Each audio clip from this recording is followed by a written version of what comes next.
Lay your fabric out and mark 2 pieces of fabric 10 inches by 6 inches.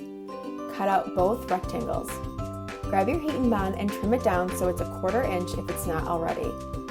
Flip your fabric over so the right side is facing down. Cut a 9.5 inch strip of heat and bond and place it on top of the fabric with the adhesive side down. Iron for 2 seconds on medium with no steam.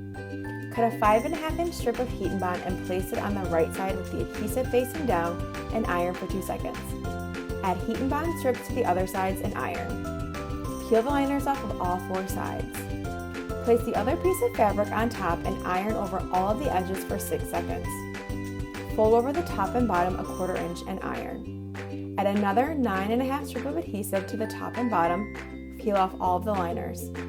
Fold the top and bottom over a 1/4 inch again and iron for 8 seconds.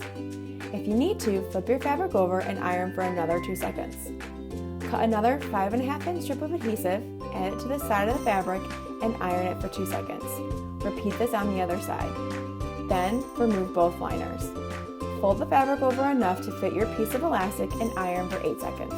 Repeat on the other side. Flip the fabric over and iron each side for 2 seconds. Cut a piece of elastic. I cut mine about 20 inches. Then add a small safety pin to the end. Push the safety pin into the open end of the mask and move it until it comes out of the other end. Then pull it enough so you can push it through the opening on the other side. Overlap the ends of the elastic and tie a knot. Then move the stitched ends so they're inside of the mask. That's it! These no-sew masks can be made in a snap.